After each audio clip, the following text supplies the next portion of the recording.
Vamos a comenzar con el seminario de disponibilidad hídrica de la región de Coquimbo, situación actual y proyecciones, organizado por el Laboratorio de Prospección, Monitoreo y Modelación de Recursos Agrícolas y Ambientales PROMRA de la Universidad de La Serena, en conjunto con la Sociedad Agrícola del Norte y con apoyo del Centro Tecnológico Quitayanco.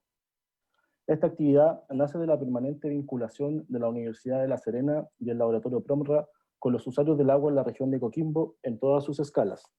En años anteriores, estos talleres se realizaban de manera territorial en las cuencas de Elqui, Limarí y Chuapa, pero dada la actual condición sanitaria del país, nos ha llevado a utilizar las tecnologías como un medio de difusión para entregar información de relevancia que posteriormente será utilizada para la toma de decisiones, en este caso, para la gestión del agua para esta temporada.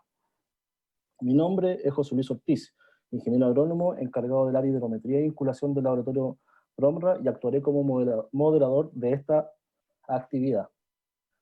En la parte derecha de su pantalla encontrarán el chat del seminario. En él podrán escribir con una frecuencia de 60 segundos las preguntas respecto a la presentación. Estas preguntas se seleccionarán y al final del seminario serán respondidas por cada uno de los expositores. Idealmente las preguntas deben ser dirigidas indicando el profesional que las realiza y identificando su nombre e institución. Cada exposición tendrá un tiempo de 20 minutos y la ronda de preguntas será al final del seminario. Antes de comenzar esta actividad, vamos a presentar el saludo del vicepresidente ejecutivo de Corfo, el señor Pablo Terrazas Lago, quien ha querido ser parte de esta actividad.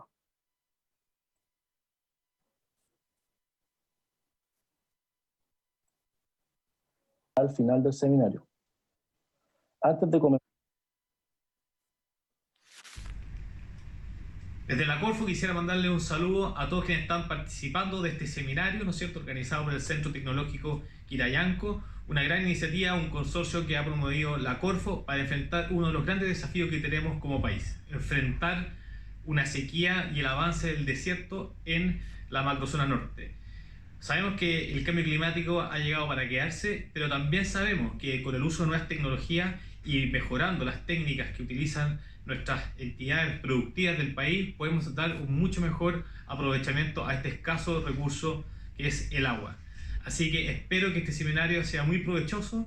Quisiera mandar un saludo a todas las entidades que participan de la macrozona norte, ¿no es cierto?, integrada por las regiones de Atacama, Coquimbo y Valparaíso, y esperamos poder acompañarlos en una próxima actividad y siempre cuenten con el apoyo de la Corfo, porque esto es uno de los ejes estructurales que tenemos: enfrentar de buena manera el cambio climático y enfrentar de muy buena manera como país, entre el sector público y privado, los desafíos que nos pone la crisis hídrica que estamos viviendo.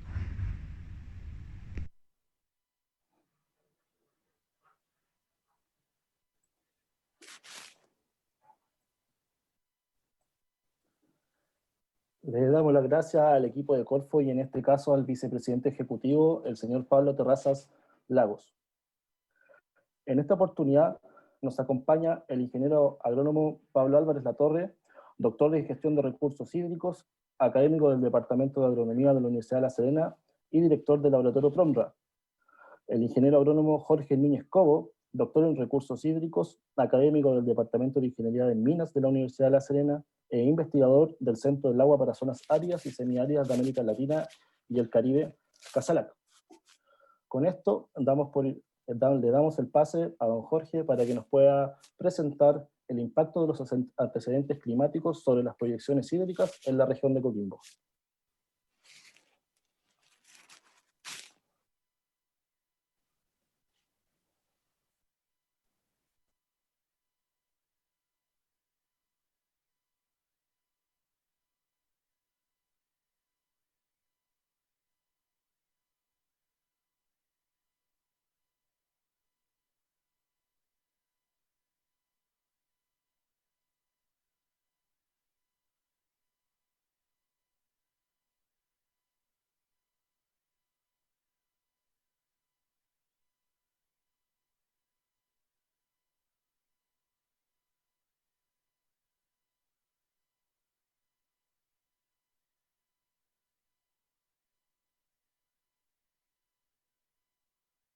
Aló, buenas tardes.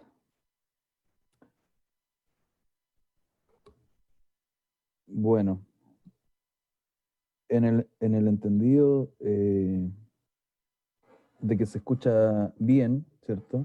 Parto por agradecer a los organizadores la invitación, gentil invitación para participar de esta actividad, de este seminario, y poder exponer un poco respecto de cuáles son los antecedentes climáticos con que contamos hasta el día de hoy, que podrían darnos luces respecto a las proyecciones o las perspectivas de disponibilidad hídrica para esta temporada invernal que se avecina.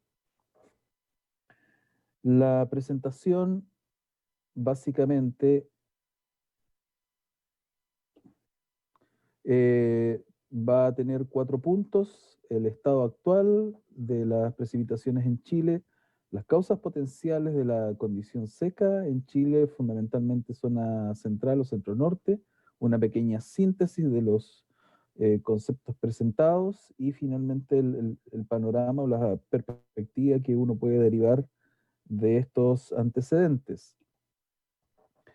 Respecto al estado actual, uno de los últimos boletines del Ministerio de Agricultura, de la sección de emergencias y gestión de riesgos agrícolas, precisamente, indicaba que lo que va del año ya se espera un déficit de precipitaciones para la temporada, es decir, ya se está haciendo algún tipo de proyección. Y los pronósticos señalan, dice el boletín, ya que se mantendría el déficit de lluvia hasta el otoño de este año, más la proyección de una condición del Niño Oscilación del Sur de tipo neutro, ya hasta el invierno, y actualmente incluso hay algunas proyecciones para una condición niña más avanzado del año. Lo que afectaría de alguna manera, ¿cierto?, a la ocurrencia de lluvias, sobre todo en Chile central y centro norte. La situación al 30 de marzo, ¿ya? De acuerdo con información base de la Dirección Meteorológica de Chile, mostraba una condición de déficit prácticamente a lo largo de todo el país, ¿cierto? Partiendo por la región de Coquimbo hacia el sur. Ahora, estas condiciones de déficit, sobre todo si nos acercamos a la macrozona norte, hay que mirarlas un poco en perspectiva, ¿cierto? En términos del déficit acumulado, básicamente porque nos encontramos en la época seca. Entonces, 1 milímetro o 2 milímetros de diferencia en términos porcentuales es un valor, digamos, significativo. El informe pluviométrico nacional hasta el 30 de abril, por lo menos en lo que tiene que ver con la región de Coquimbo, ¿cierto?, hasta Illapel, Salamanca, etcétera, muestra que no hay acumulación de precipitación hasta esa fecha, ¿sí? Para este año, y incluso relativamente similar a lo que fue el año pasado, el año 2019. Lo que resulta interesante destacar, y es algo que va a surgir hacia el final de esta presentación, ¿cierto?, es lo que eventualmente pudiera estar ocurriendo más hacia la zona central del país, donde efectivamente hay una acumulación de precipitación que es mayor, al menos, ¿cierto?, en varios puntos, a lo registrado el año pasado a la misma fecha. Lo que aparecía en forma tabular recién lo podemos ver en forma gráfica acá, y vemos justamente que comparado con las condiciones climatológicas normales, ¿cierto?, en la línea roja,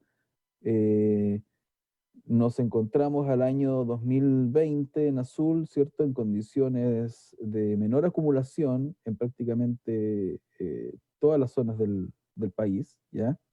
Pero en una situación más favorable con respecto a lo que fue el año 2019 a la misma fecha, excepto en la parte del extremo austral del país, y ya veremos por qué podría darse esta condición.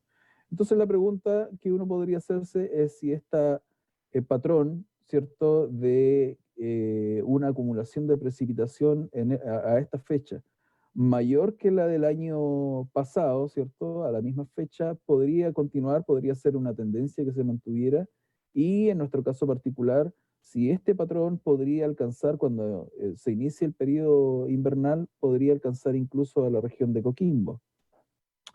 Responder este tipo de pregunta requiere de alguna manera una comprensión, ¿cierto? El visualizar al menos, o reconocer lo que es el origen, trayectoria y destino justamente de las tormentas o de los sistemas frontales que eventualmente tienen la posibilidad de impactar, ¿cierto?, con el continente, y en particular, ¿cierto?, con el área continental de nuestro país.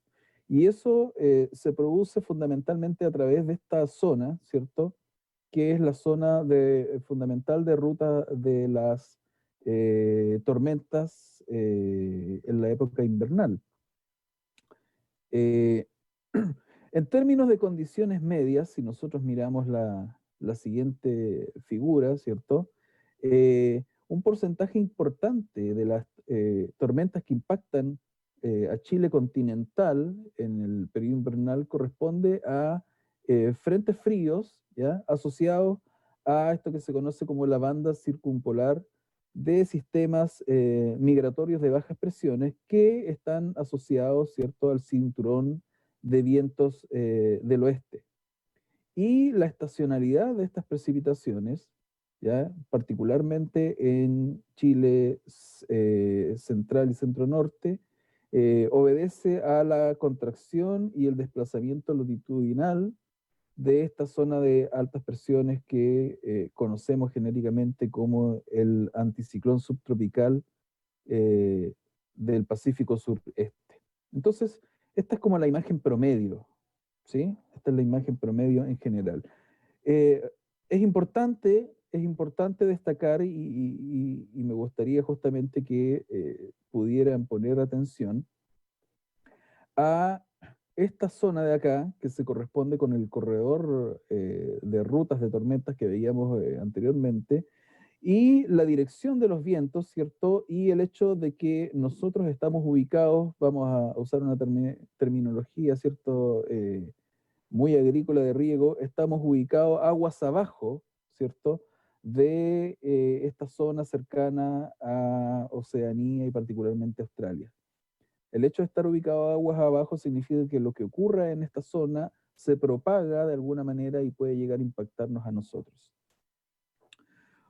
Respecto a esta situación media, tan importante como conocerla, ¿cierto?, esa condición media, es visualizar las perturbaciones, ¿ya?, a esa condición media, en términos tanto de las precipitaciones como de las condiciones del océano, particularmente la temperatura superficial del mar y las condiciones atmosféricas que tienen que ver justamente con el sistema de los centros de presión eh, en, en el planeta.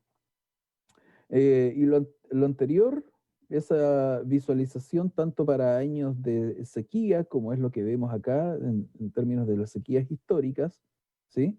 Y esto lo vamos a ver después en términos de la mega sequía de los últimos 10 años, así como en aquellos años en que se han asociado a eventos niños que han producido en algunos casos montos superiores de precipitación.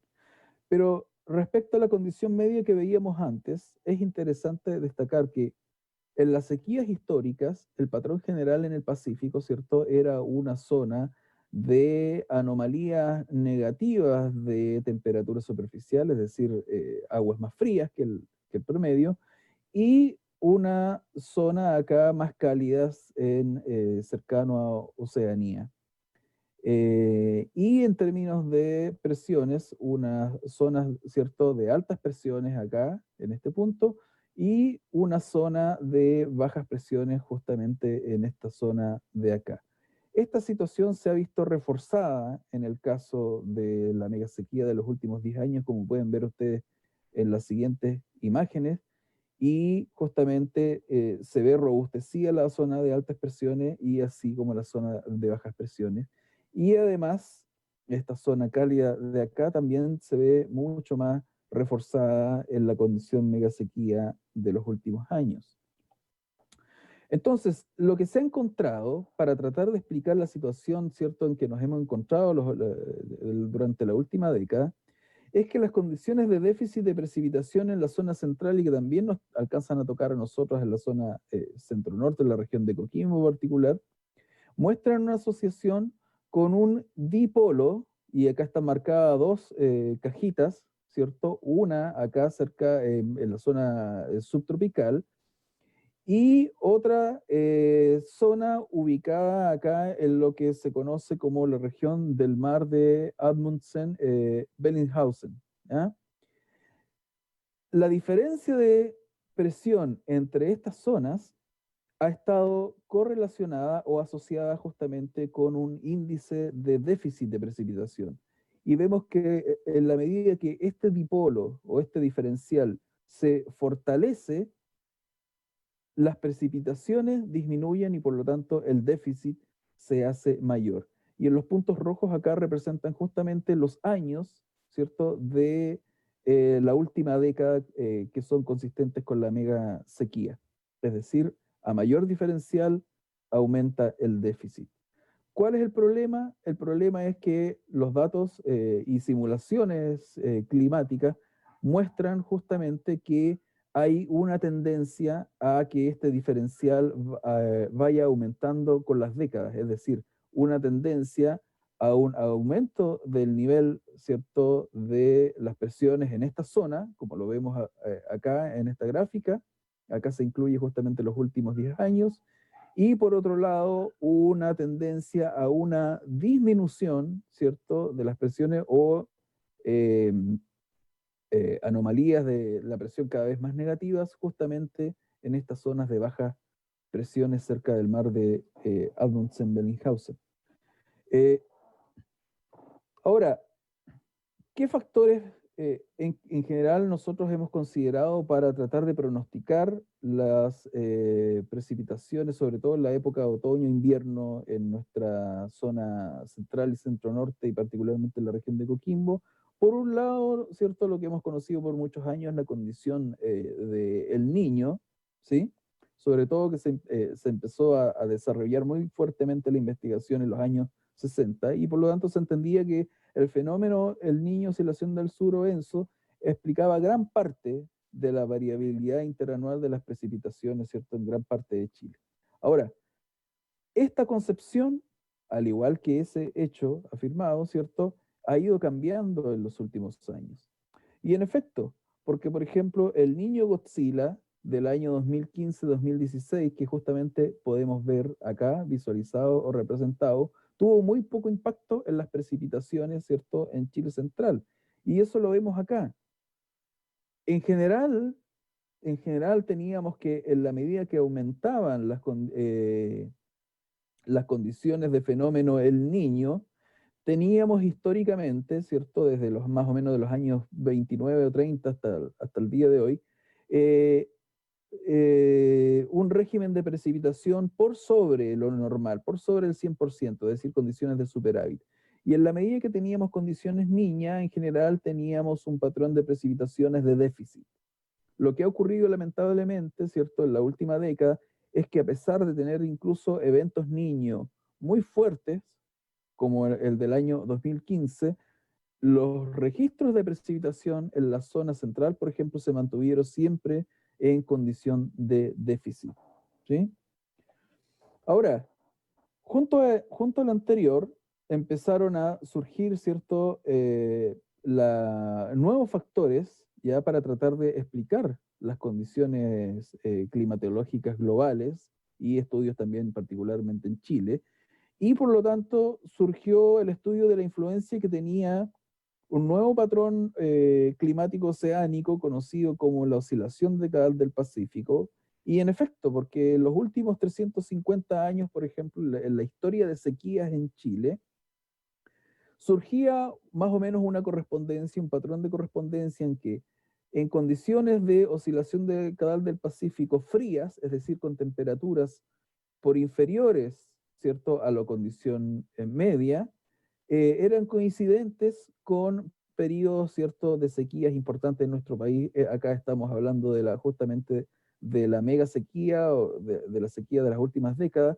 Acá tenemos en este otro patrón, ¿cierto?, de los años 46 al 70, lo que fue la sequía de la época incluía la famosa sequía del año 68, y así sucesivamente, ¿cierto?, a lo largo de la historia.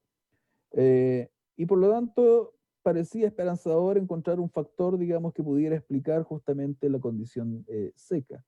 Pero, ¿cierto?, lamentablemente, pero de nuevo, ¿ya?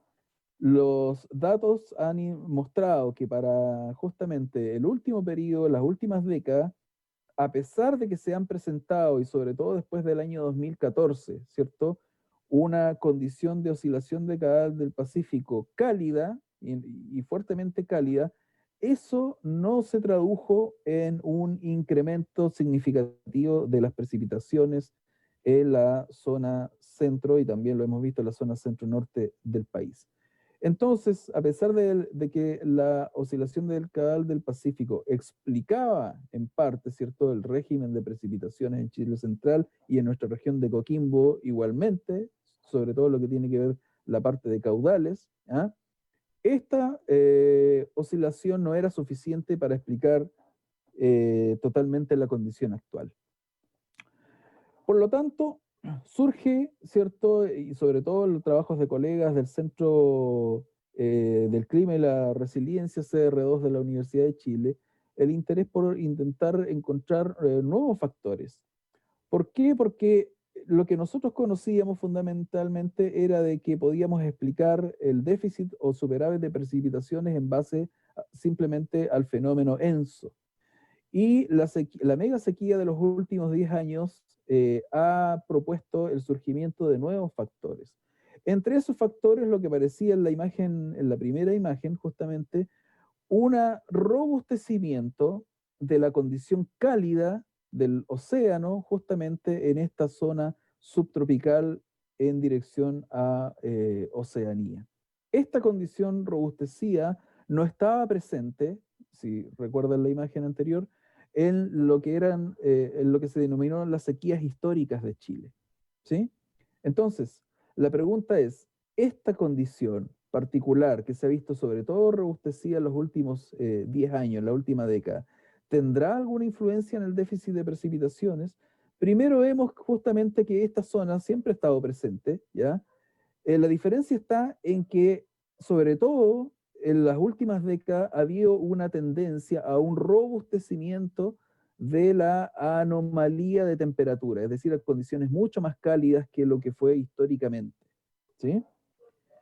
Entonces, lo que se ha hecho, lo que han hecho los colegas, ¿cierto?, de Santiago, es probar esta hipótesis a través de observaciones y a través de simulación con un número significativo de modelos climáticos globales, ¿cierto?, que incluyen justamente la presencia de una zona de anomalías significativamente cálidas en este punto, ¿ya? Que es el punto que se ha observado sobre todo en la última década. Y lo que hicieron fue simular condiciones de control sin esa anomalía versus condiciones en que esa anomalía es sobrepuesta al modelo climático. Y lo que han encontrado es que posteriormente el patrón tanto de sistemas de altas presiones, ¿cierto?, y de bajas presiones, es decir, el sistema de presiones, ¿ya?, es consistente con lo observado. Y más aún, en la medida efectivamente de que se presenta una mayor temperatura, ¿cierto?, en términos de anomalía, en esta zona es coincidente, ¿cierto?, y es consistente con una reducción significativa de las precipitaciones en esta zona central del país. Ahora, lamentablemente esta condición, ¿cierto?, no es todo, y el escenario puede ser incluso muy desfavorable o más desfavorable. ¿Por qué? Porque resulta que a su vez esta condición ya se ha visto asociado, recordemos que aquí había un robustecimiento de la zona de bajas presiones en el mar de Amundsen-Bellinghausen, ¿ya? Y esto ha sido coincidente y consistente con el reforzamiento de lo que se conoce como la oscilación antártica, ¿ya? La oscilación antártica, como lo pueden ver acá, en términos simples se conocen dos fases, ¿ya? Una fase positiva que lo que hace es alejar los sistemas frontales del continente, y una fase negativa que lo que hace es acercar los sistemas frontales hacia nuestro continente. ¿Qué es lo que ocurre entonces? Que en fase positiva los sistemas frontales tienen una tendencia a irse hacia la Antártica, mientras que en fase negativa hay una tendencia de acercamiento, ¿cierto?, al Chile continental. ¿Cuáles son las malas noticias? Que esta oscilación antártica justamente ha tenido una tendencia en el último siglo a condiciones positivas, es decir, a estas condiciones de acá que implican el alejamiento de los sistemas frontales, ¿cierto?, en dirección a nuestro continente. Entonces, como bien dice el profesor Garreau, ¿cierto?, la vida era mucho más simple cuando solamente conocíamos la influencia del Niño Oscilación del Sur. Hoy en día, para tratar de entender el fenómeno que nos afecta, ¿cierto?, y tratar de hacer proyecciones, tenemos que considerar el ENSO, aunque cada vez un poco menos, cada vez está teniendo menos influencia, a no ser de eventos particulares como el Niño Costero del año 2017, la oscilación de Cabal del Pacífico solo si se vuelve de manera persistente, se produce un cambio de fase que sea persistente. La atmósfera, particularmente lo que hablábamos antes, la condición de dipolo y cuál es la tendencia y su configuración. El océano, en este caso particular, ahora, digamos, el monitoreo de esta zona de mancha caliente, ¿cierto?, en el Pacífico subtropical, y la oscilación antártica en cuanto a la persistencia, ojalá, de anomalías negativas que son las que pudieran facilitar el impulso de sistemas frontales a Chile continental. ¿Cuál es el panorama? Y por lo tanto, de dónde podemos generar algún tipo de proyección. El panorama es el siguiente.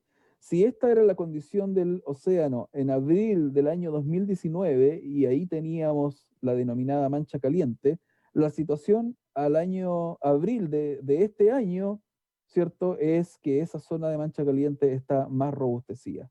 Por lo tanto, lamentablemente, es una condición que no nos favorece. Por otro lado, tenemos una condición de oscilación de Cabal del Pacífico que ha retomado valores negativos, ¿cierto?, en el último periodo, y una PDO negativa históricamente se asoció con un déficit de precipitaciones en nuestro país.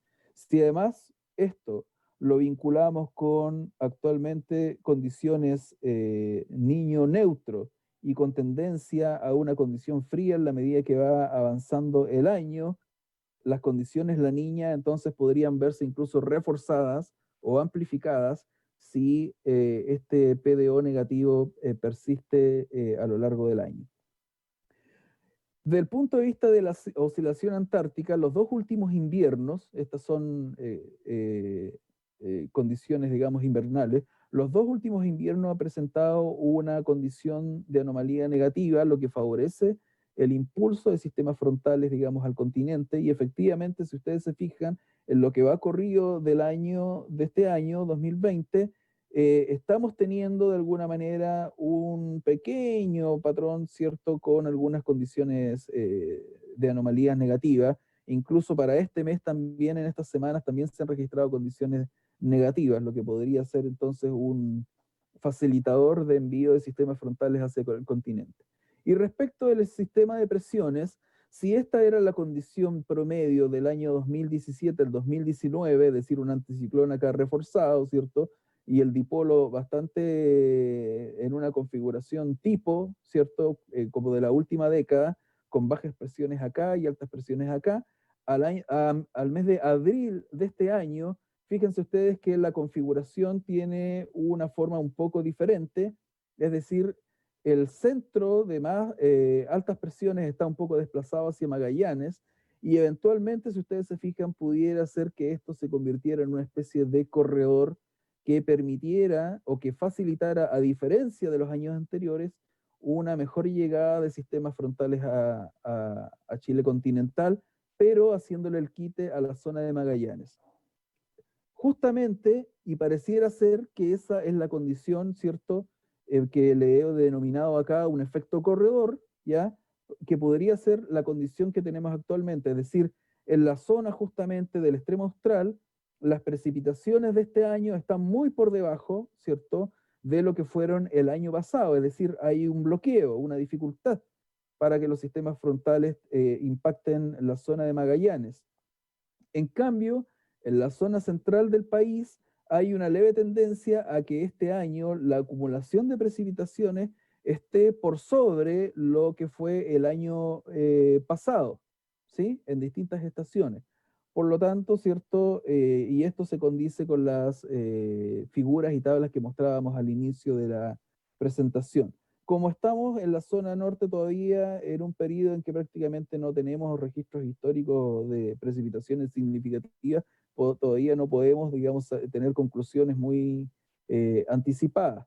Pero en la medida de que este patrón se siga manteniendo durante el resto de, por ejemplo, el mes de mayo, eso podría de alguna manera indicar que a lo mejor esta hipótesis del efecto corredor se podría estar aplicando, y en definitiva, en lo que queda del año, pudiéramos tener una condición de precipitaciones por lo menos mejor que lo que fue el año pasado.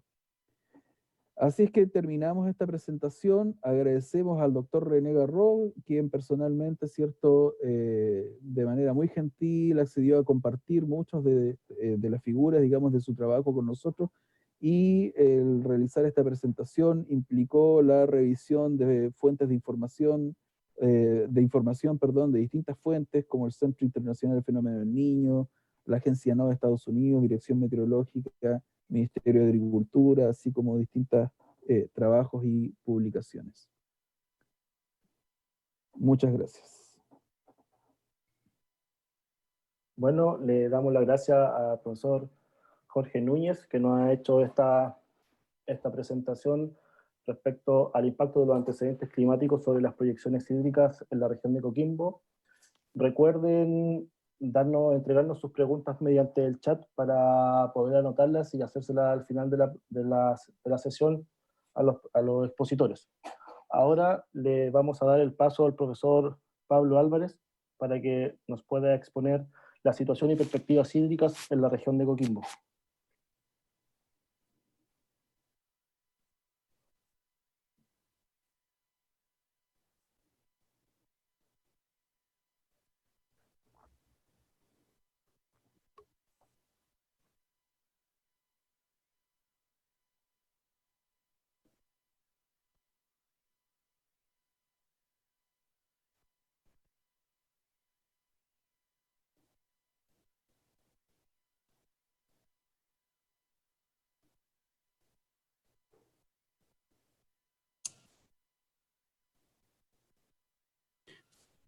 Bien, al igual que Jorge, que estuvo antes que yo, imagino que me están escuchando y espero que la presentación que voy a hacer se pueda hacer satisfactoriamente y no tengamos ningún problema.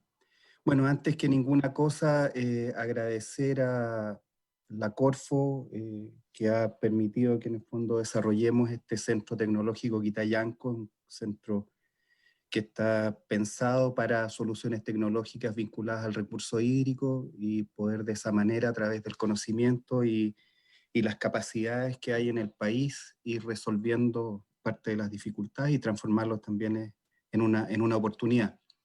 En ese sentido, yo quiero mostrar algunos de los resultados del trabajo que ha desarrollado el laboratorio en la Universidad de La Serena, en el Departamento de Agronomía de nuestra casa de estudio, y son resultados que se basan fundamentalmente en modelaciones y que estamos desarrollando ya desde hace varios años. Y en la medida que ha ido pasando el tiempo, hemos ido perfeccionando las herramientas y logrando un mejor ajuste de los modelos y de las perspectivas. Mis agradecimientos también a Sebastián Norambuena, que es quien hizo esta presentación y la puso en este formato y con un contenido muy, muy interesante.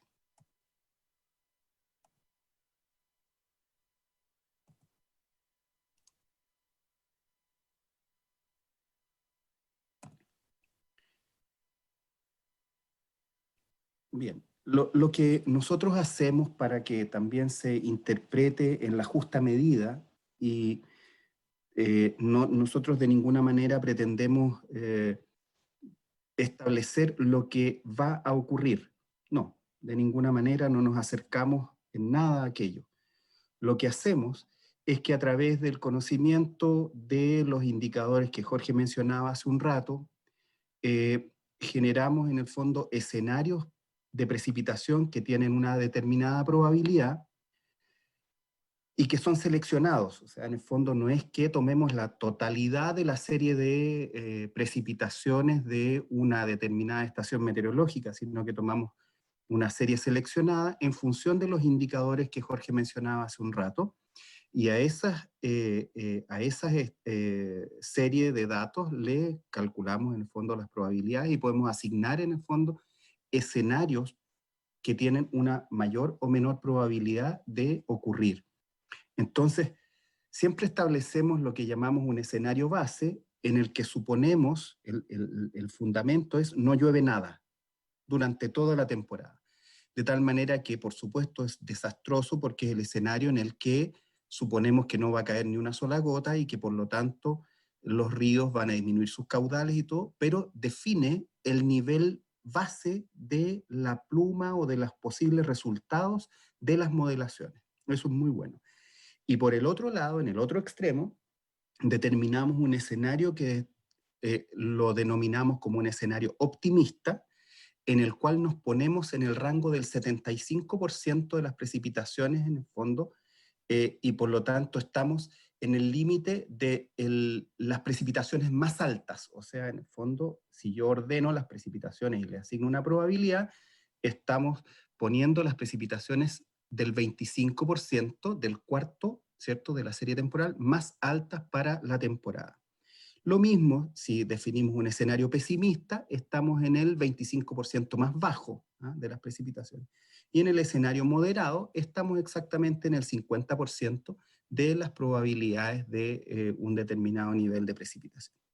Con estos datos de precipitación asociados a estos escenarios, desde cero precipitaciones hasta un escenario optimista, nosotros proyectamos el comportamiento de los caudales en distintas cuencas, particularmente las cuencas de cabecera, por una razón muy simple, porque en el fondo la mayoría de los flujos en los cauces naturales, particularmente en zonas áridas y la zona central de Chile, se explican en un porcentaje muy alto, superior al 50%, por las precipitaciones líquidas o nivales caídas sobre la cordillera. En el fondo, nuestra hipótesis fue: estamos primero simulando esas zonas altas y posteriormente vamos agregando zonas más abajo que sabemos que aportan menos caudal, particularmente en años secos.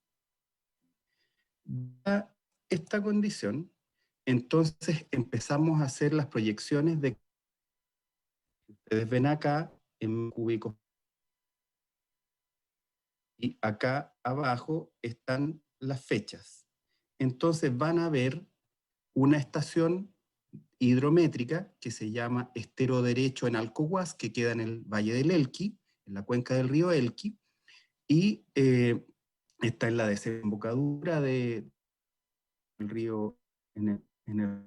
Entonces, este es el comportamiento real del caudal del río en el Estero Derecho al llegar en Alcohuas, y aquí en adelante hay simulaciones y la estamos simulando ahora es desde mayo en adelante. Mayo 2020 a el mes de septiembre o agosto de 2021. Entonces, algo importante de ver es la señalética que está aquí a mano derecha, y ustedes verán, por ejemplo, que el escenario base de 0 milímetros es la curva blanca que se ve por debajo y que está, por supuesto, muy cercana al escenario pesimista. Obviamente, esto significa que si llueven 6 milímetros de precipitación en la estación La Ortiga de la DGA, de la Dirección General de Aguas, esa precipitación casi no va a generar ningún efecto en el comportamiento del caudal y va a seguir a la baja, ¿ah? Sigue esta tendencia. Si ocurriera un nivel de precipitación moderado, es decir, de 43 milímetros, por lo tanto este es el nivel que tiene un 50% de probabilidad, se desarrollaría esta curva amarilla que se ve acá. Y si ocurriera el escenario optimista en el cual llueven 113 milímetros, que está en el fondo en el 25% más alto de los datos de precipitación por allá arriba, 113 milímetros, se genera esta curva verde. Estos valores, si ustedes los miran, pueden verlos resumidos aquí abajo. Y así va a pasar durante la mayoría de la presentación y vamos a ir recorriendo las distintas cuencas. Entonces pensemos en lo siguiente.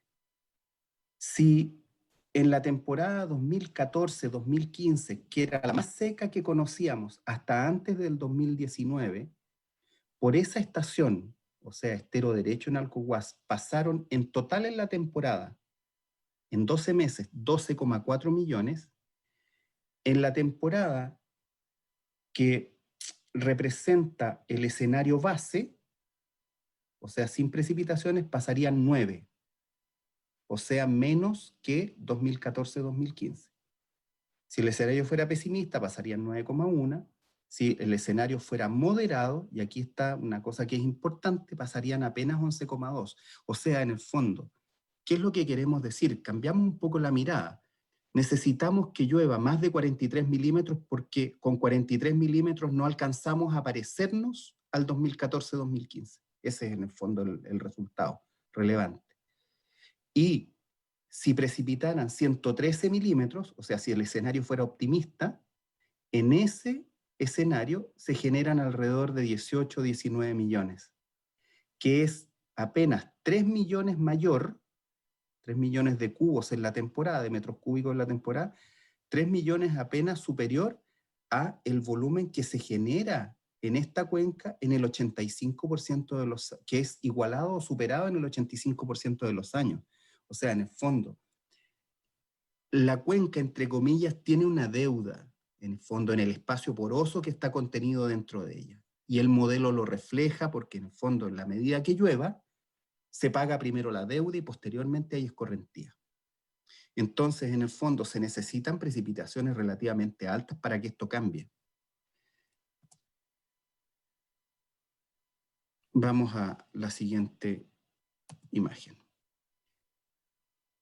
En la cuenca del Elqui, arriba, se encuentra el río La Laguna, que desemboca en el embalse La Laguna, que es el tributario del embalse La Laguna. Si ustedes miran la curva azul que va por acá arriba, esta, es el caudal observado. Y la curva celeste, un poco más brillante, es el caudal modelado en este mismo río. Entonces, el ajuste es bastante bueno entre el modelo y lo real. De nuevo, un escenario optimista, 130 milímetros, un escenario moderado, 65 milímetros, y el escenario pesimista con 11 milímetros y el escenario base con 0 milímetros. ¿Qué cosa es importante acá? Si ustedes miran, en el fondo, la diferencia entre 65 y 130 es exactamente el doble. Pero si ustedes miran acá, con 65 milímetros y después 130, no se genera el doble de caudal o el doble de volumen total en la temporada. O sea, en el fondo, cuando se duplica esta cantidad de precipitaciones de 65 a 130, no es que se cambie de 20 a 40 millones de metros cúbicos generados. Eso no ocurre. Hay una parte importante de ese volumen que va a quedar probablemente atrapado al interior de la cuenca y que posteriormente va a circular más lentamente en las siguientes temporadas, lo cual es muy bueno, pero no nos hace prever en el fondo que todo vaya a escurrir. Y para eso en el fondo son los modelos, esa es la fortaleza que tienen.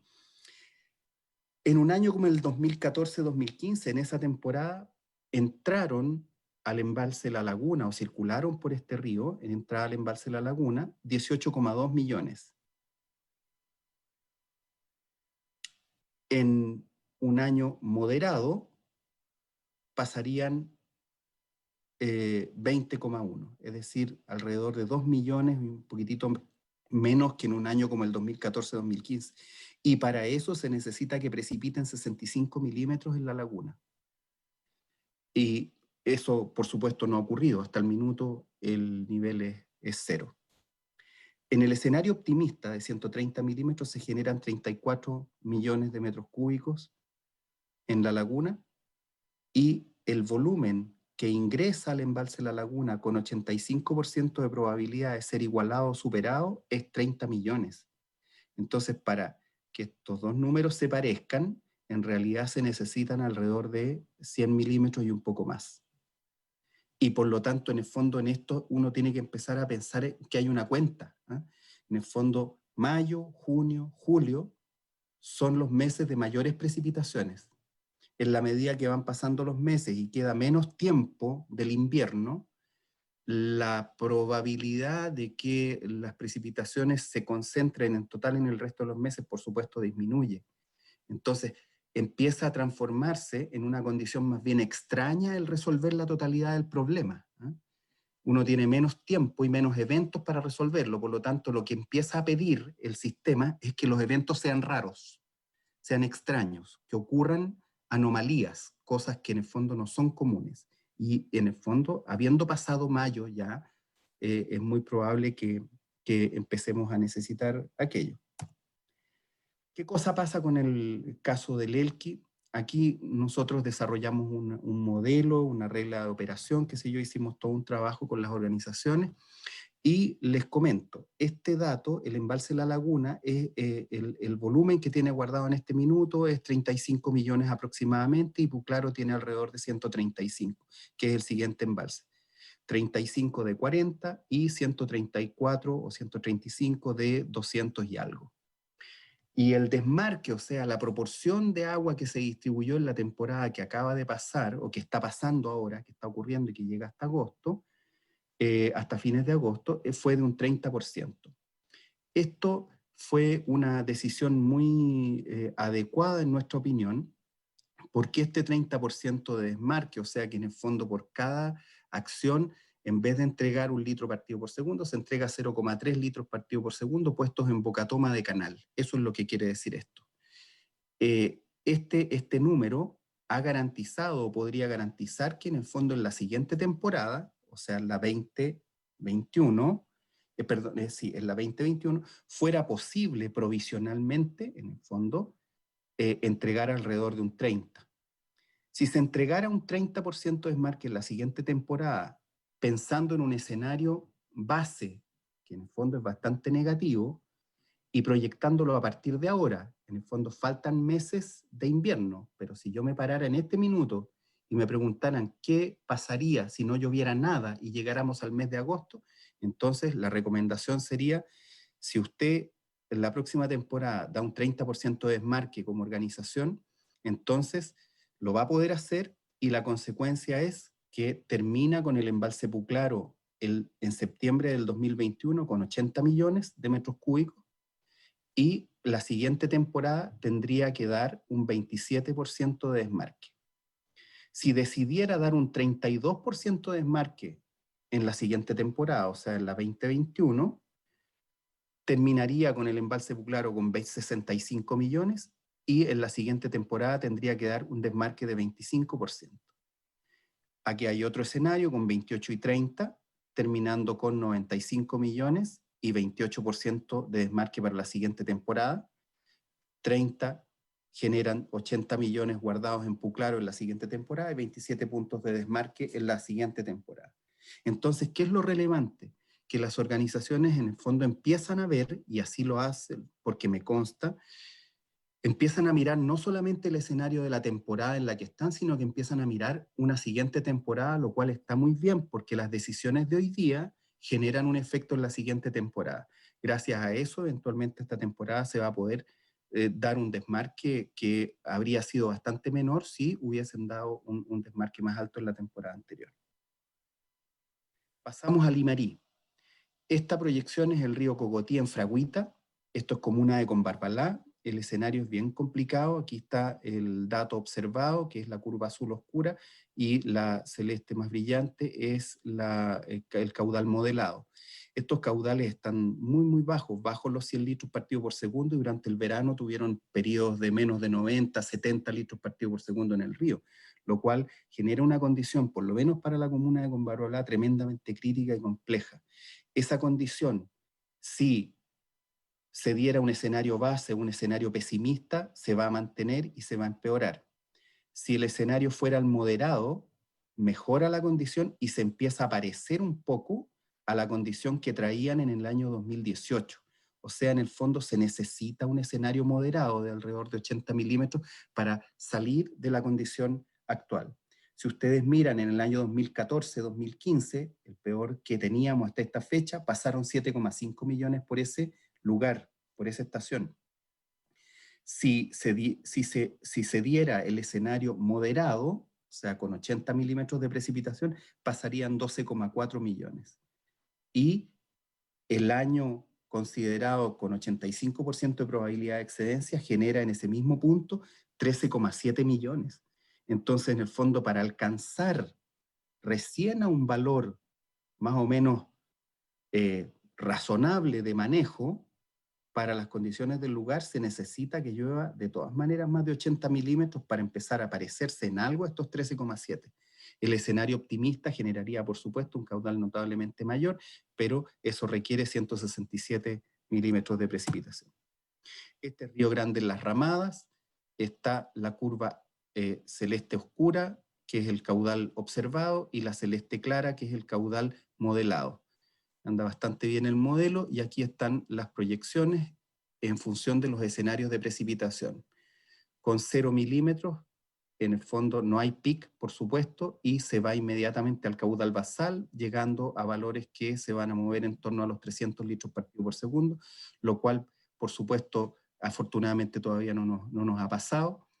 Estamos en el escenario pesimista, por ejemplo, con 46 milímetros, y ese escenario pesimista permite que en los meses de primavera se alcance el metro cúbico partido por segundo pasante en el río, y de ahí viene la disminución hacia el caudal basal, y recién, al igual que en la mayoría de los casos, un escenario moderado empieza a mejorar las condiciones. En ese punto, el año 2014-2015 pasaron 24 millones, en la temporada que acaba de terminar pasaron 26,3 millones, 2019, y en la temporada con 85% de probabilidad de excedencia pasan cerca de 40 millones. Entonces, esto es 2014, esto fue 2019, y esto que está aquí al centro corresponde a los valores que son en torno al 15% más bajo del total de los caudales, en el fondo pasantes en ese lugar. Entonces, en el fondo la condición es bastante crítica. Para que en un escenario moderado, si ustedes se fijan, con 113 milímetros en ese punto, se generan 38,8 millones, que se parece bastante al caudal, al volumen total temporada pasante en ese punto, con 85% de probabilidad de excedencia. Ahora, una cosa importante es que en el fondo la media de precipitaciones, por ejemplo, en un lugar como Las Ramadas, es en torno a los 200 y tantos milímetros. Entonces, en el fondo, claro, un escenario moderado es posible también, en el fondo. No estamos pidiendo esta precipitación en Ovalle ni en La Serena. En Ovalle puede ser menor, y en Las Ramadas llueve bastante más, por supuesto. Este Río Grande en Puntilla de San Juan, esta estación la usamos bastante para ajustar la entrada al embalse La Paloma, el volumen entrante, el caudal entrante al embalse La Paloma durante la temporada. Nuevamente, el volumen, los caudales reales observados y los caudales modelados en el color más claro. Y tenemos acá el escenario moderado con los 113 milímetros de precipitación en las ramadas. Sin embargo, este dato de acá en Puntilla de San Juan es un modelo bastante más complejo porque Puntilla de San Juan se encuentra más o menos alrededor de 500 metros sobre el nivel del mar, 600 metros, y hay usos consuntivos entre la generación de agua arriba y este punto. Entonces, en el modelo están metidos esos usos consuntivos, pero el modelo lo está tomando bastante, está resolviendo bastante bien el tema. Entonces, en un escenario moderado, que es esta curva, si ustedes lo miran acá, de 113 milímetros pasarían por Puntilla de San Juan alrededor de 42 millones y con 85% de probabilidad pasan 37,1. ¿Qué es lo que ocurre en este caso? Una cuestión que nos parece bastante importante destacar y es que en el fondo cuando se produce un evento, por ejemplo, una condición optimista como esta que está acá con 277 milímetros en la ramada, en Puntilla de San Juan se cosechan 120 millones, pero en el fondo 120 millones de metros cúbicos totales pasantes en la temporada. Pero hay que tener la precaución de considerar que venimos de una temporada seca, de una seguidilla de temporadas secas. Entonces, estos mismos milímetros precipitados después de un periodo húmedo o de un periodo que podríamos, entre comillas, considerar normal, no tendrían la misma productividad en agua, sin ninguna duda. Es por eso que la cosecha de agua es bastante baja, por eso se necesita una cantidad importante de precipitaciones para apenas salir del valor de 85% de probabilidad de excedencia.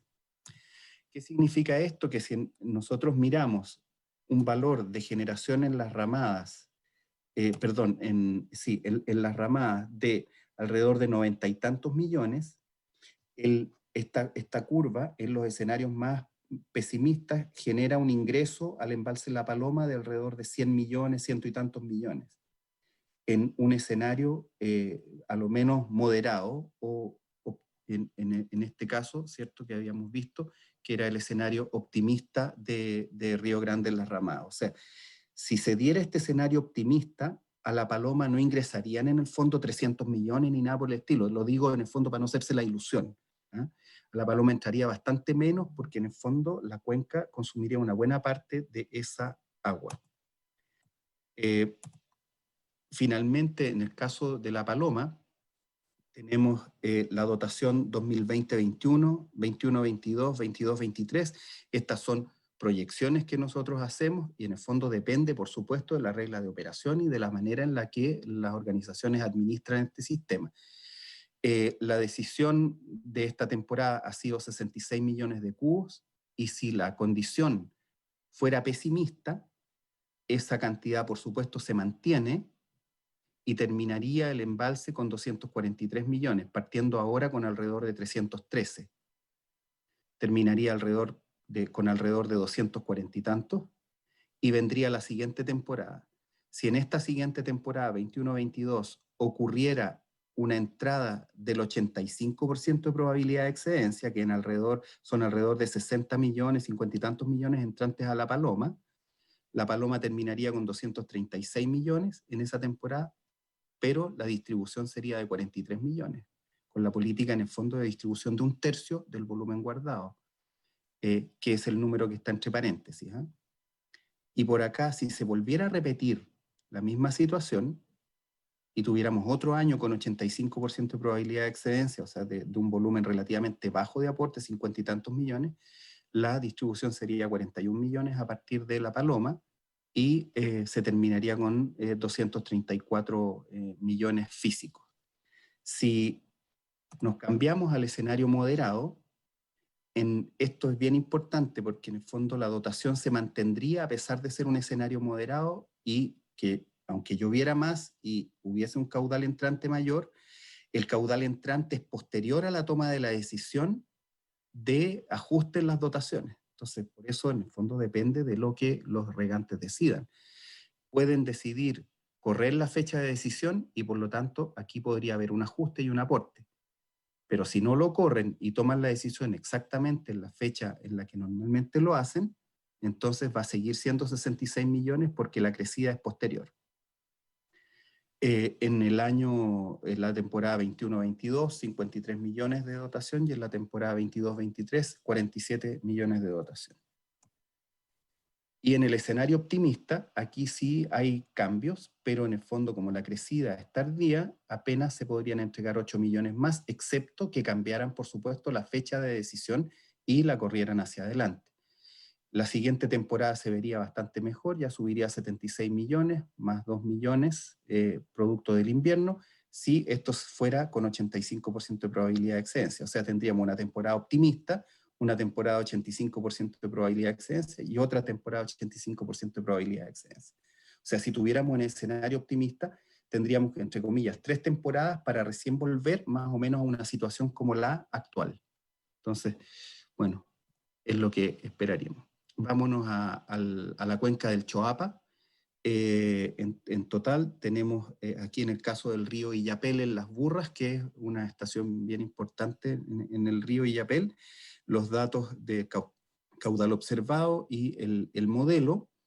Esta es una cuenca relativamente pequeña, pero muy importante, en la que la temporada anterior produjo, o sea, esta temporada que acaba de terminar, 11,2 millones, y en la temporada 2014-2015 se produjeron 10,5 millones en ese mismo punto.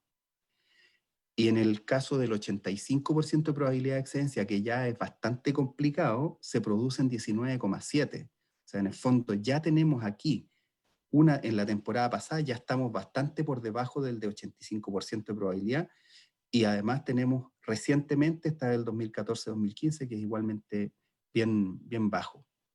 ¿Qué pasaría si tuviéramos un escenario moderado en Illapel en Las Burras? Podríamos lograr alrededor de 12 millones de metros cúbicos pasantes, y para eso se necesita 64 milímetros de precipitación. Si la precipitación fuera el escenario optimista, 174 millones, en ese caso, claro, por supuesto, se incrementa bastante más el volumen y llega a 43 millones. Yo pido igual que miren, en el fondo, la curva hacia atrás, ¿eh?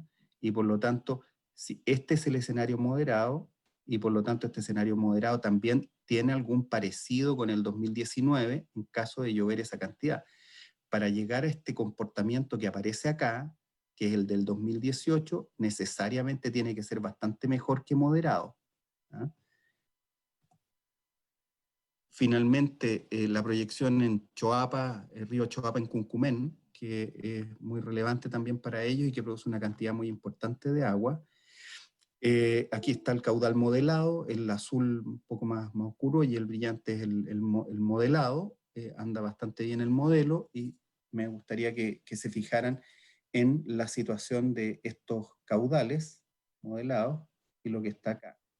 Por lo tanto, en el fondo, para un escenario pesimista con 42 milímetros de precipitación en la parte alta, que es poco probable, está en el 25% más bajo, sería aún más malo que el año pasado, y por lo tanto se necesita, para salir de esa condición, un escenario que está entre el pesimista y el moderado, o sea, con alrededor de unos 80 milímetros más o menos, según nuestra estimación, que también lo habíamos modelado. El comportamiento de este periodo sería muy similar al de un periodo un poco mejor, que toque este límite aquí de los 4 metros cúbicos durante el periodo estival, que es bien importante. Este río, esta estación es relevante porque en el fondo es la base para una buena parte del agua que circula por el río Choapa y que se distribuye entre los regantes. Si ustedes miran, 2014-2015, por ese punto pasaron 76,8 millones. Y con 85% de probabilidad pasan 107. En la temporada que acaba de terminar pasaron 38. La mitad casi de esto. O sea, 2019 fue más o menos, en términos de volumen, objetivamente, alrededor de la mitad de lo que fue el año 2014-2015. Y finalmente, para parecerse un poco a la condición total de la temporada 2014-2015, deberíamos tener niveles de precipitación moderados cercanos a los 100 milímetros y un poco más.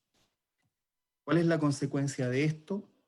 La prorrata como una proyección. Esto es una proyección de nosotros, ¿ah? Y tiene un par de cosas que son importantes destacar. Primero, este punto que dice aquí 8% es efectivamente es el equivalente al desmarque en el caso del ELQE. O sea, es la proporción en la que se logra expresar el derecho, ¿ah? Completamente. Se expresa en un 8% de su, entre comillas, derecho nominal. Entonces, si hoy día están en el 8%, este es el dato real de hoy en Choapa, y estos números que están acá son las proyecciones de desmarque en función de los escenarios. Y este negro que está aquí es el del año o de la temporada que acaba de terminar. O sea, en el fondo, se partió con 22% de desmarque en mayo del 2020, o sea, mayo del 2019 en el fondo, y se terminó ahora con alrededor de un 15% de desmarque. Promedio en el mes, aquí hay variaciones en intermedio, qué sé yo, pero son los valores que de verdad ocurrieron, que es complejo porque en el fondo no teníamos datos históricos de valores tan bajos. Para llegar a un 20% en este periodo se necesita, como hemos dicho en la mayoría de los casos, a lo menos un escenario moderado. Un escenario moderado podría provocar salir a niveles de desmarque en torno al 30%, hasta aquí un pic del 45%, y acá enero, febrero, que es fundamental para la producción frutícola principalmente, necesitamos en el fondo estos niveles. Por supuesto, el escenario optimista genera un cambio notable, pero es importante porque este es el lenguaje que la cuenca entiende. Y el basal, que es sin lluvia, genera una situación realmente muy compleja con niveles de desmarque de hasta 3%, partiendo en un 8% en este momento. Eso es lo que tenía para comentar con ustedes. Muchas gracias. Bueno, le damos las gracias al profesor Pablo Álvarez por esta exposición sobre la disponibilidad hídrica en la región de Coquimbo, situación actual y proyecciones. Vamos a dar paso a algunas preguntas que ya se han ido generando a lo largo del chat.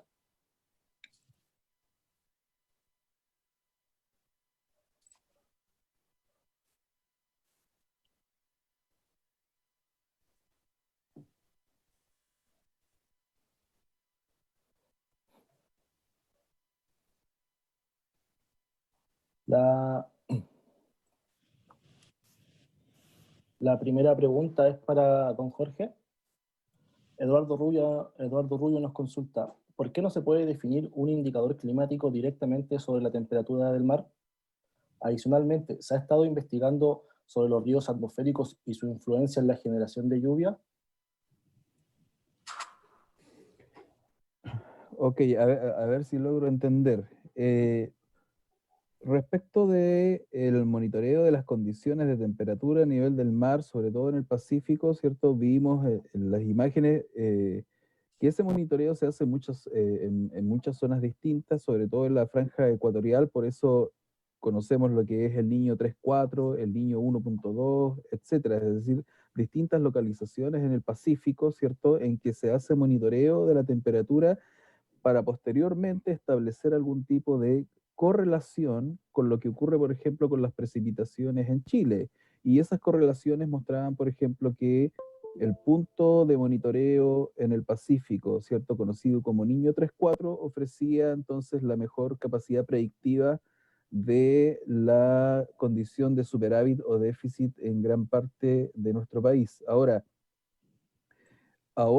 ¿cierto? Ha surgido, producto de los estudios recientes, el interés por una nueva zona, que es esta zona, ¿cierto?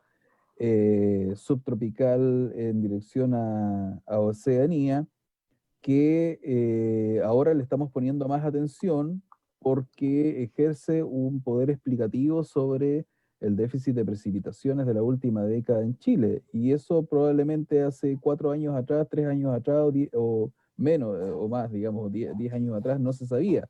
Por lo tanto, digamos, en la medida que la ciencia va de alguna manera probando hipótesis, y esas hipótesis de alguna manera se pueden ir contrastando con la realidad, ¿cierto? Con los datos observados, ofrece la posibilidad entonces de empezar a monitorear nuevos puntos. Ahora, respecto de los ríos atmosféricos, efectivamente son importantes.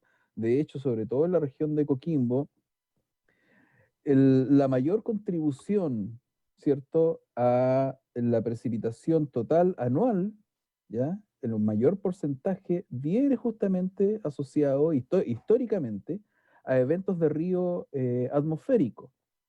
¿Por qué? Porque son lluvias con una alta intensidad, ¿cierto? Muy torrenciales, pero sobre todo lluvias que también tienen la capacidad de empinarse por sobre la cordillera y por lo tanto dejar importantes montos de nieve en la cordillera. Ahora, ¿cuál es la hipótesis? Una de las hipótesis, ¿cierto?, que podría también explicar un poco lo que está ocurriendo y que de alguna manera, ¿cierto?, hay que evaluar, sí, el que las nuevas condiciones que estamos viendo de reconfiguración, ¿cierto?, de los centros de presiones, ¿ya?, pudiera estar afectando la frecuencia, ¿cierto?, o la capacidad de llegada de ríos atmosféricos, ¿cierto?, sobre todo a nuestra región.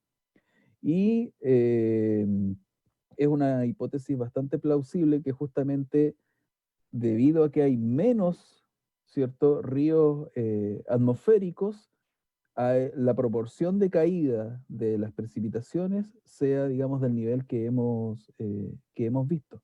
¿Mm? Ya, perfecto. Bueno, respondió un par de preguntas respecto al efecto corredor. Nos preguntan también, ¿por qué siempre se habla de la zona central? ¿Qué nos falta para que se hable de la zona norte? A su parecer, cuál es el esfuerzo regional que hay que hacer al respecto? ¿A quién va destinada esa pregunta? A usted también, perdón, don Jorge. Ah, ya. A ver, sí, vamos a decir lo siguiente. Una de las condiciones, ¿cierto?, para trabajar todo el tema de pronósticos o el tema de asociación entre condiciones climáticas, etcétera, las condiciones de precipitación, por ejemplo, etcétera, requiere de alguna manera la existencia de una red amplia de estaciones meteorológicas, por ejemplo, de estaciones de registro meteorológico. Y por historia, esa amplia red, ¿cierto?, está ubicada en la zona central del país. Y en la medida que nos alejamos de la zona central del país, ¿cierto?, en este caso, por ejemplo, hacia la macrozona norte, lamentablemente tenemos una red menos densa de estaciones de monitoreo, estaciones meteorológicas o que registran precipitación, por un lado, menos densa, y por otro lado, con registros justamente mucho más cortos. Es decir, si uno va en general a las bases de datos, te encuentras, ¿cierto?, que de 100 estaciones disponibles, probablemente solamente el 20 o el 25% de ellas tenga un registro suficiente para hacer este tipo de análisis, ¿sí? Entonces, ahora, nosotros estamos en un margen en la cuarta región en que algo de influencia todavía tenemos de los estudios, ¿cierto? O de las asociaciones o correlaciones que se hacen a nivel de la zona central. De hecho, la región metropolitana está, digamos, siempre presente en ese tipo de análisis. Pero nosotros en la región también hemos hecho análisis importantes, por ejemplo, respecto del efecto de la oscilación de Cabal del Pacífico. Hicimos uno de los primeros trabajos en Chile del año 2013. Así que, bueno, y para qué hablar, digamos, de los trabajos y la enorme red de monitoreo que tiene el SEASA, por ejemplo, acá en la región, etcétera. Entonces, hay un trabajo de investigación fuerte en este sentido, pero para algunos de estos tipos de análisis se requiere un registro histórico, ¿cierto?, bastante extenso, y ese no necesariamente, digamos, ese lamentablemente no lo tenemos en muchos casos. Gracias, don Jorge. Para el profesor Pablo Álvarez ahora. Héctor nos consulta, en base a la proyección de precipitaciones y el estado hídrico de la región, ¿existe algún análisis de estrategias o tecnologías para optimizar la distribución del agua?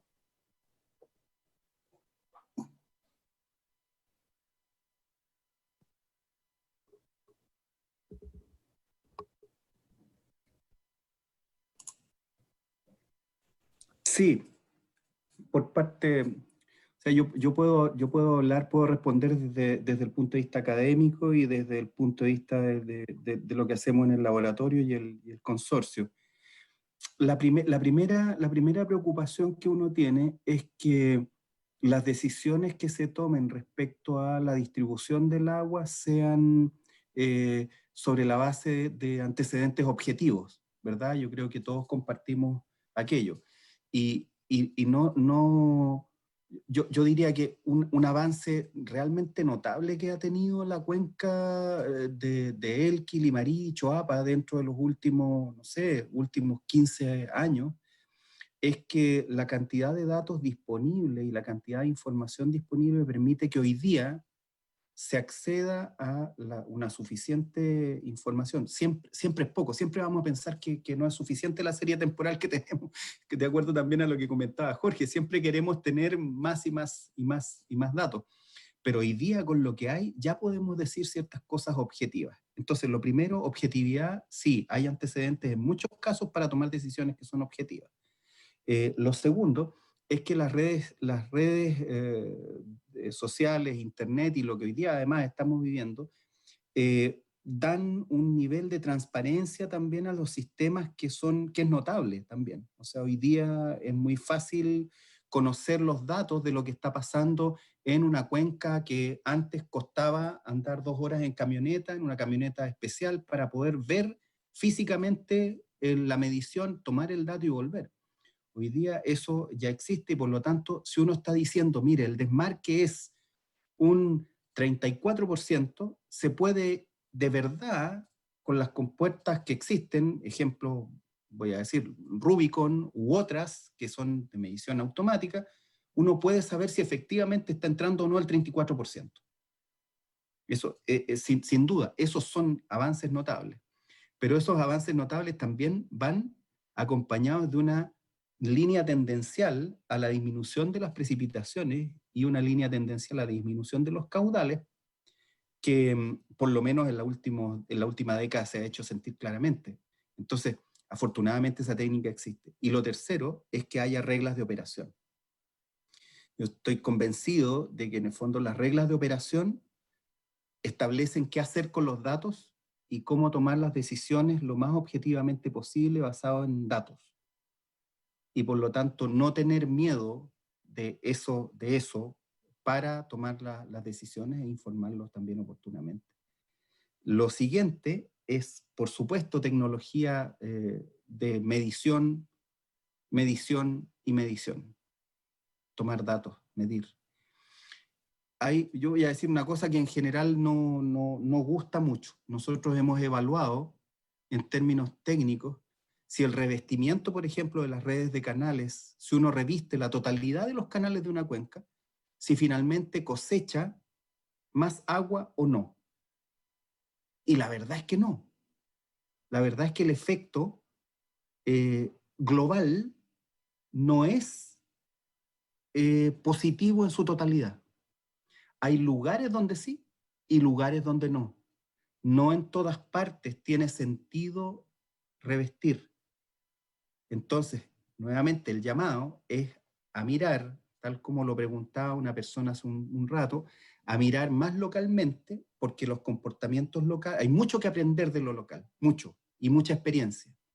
Y de eso hay que recoger esa experiencia, llevarla objetivamente a los datos, modelarlo y finalmente ofrecer respuestas. Por ejemplo, priorizar a nivel de cuenca la manera en la que se invierten los revestimientos. Y no hacerlo solamente pensando en un canal por sí mismo, sino que en el fondo el canal y el conjunto de canales, la cuenca completa. ¿Por qué? Porque en el fondo, aunque uno no lo quiera, el agua que infiltra por los canales vuelve a los ríos y eso se mueve más lentamente de manera subsuperficial y alimenta nuevamente el río, el cauce natural y las aguas subterráneas que están más abajo. Pero a uno se le olvida que uno está más abajo de otro que está más arriba también. Y que parte de lo que uno recibe también proviene de aquello que el que está más arriba hizo. Entonces, los modelos, por lo menos en la investigación, nos permiten hacer eso y jugar un poco con aquello. Lo que arroja mucho mejores resultados como cuenca es el riego tecnificado, por sobre los efectos de los revestimientos en los canales, en la mayoría de los casos. Gracias.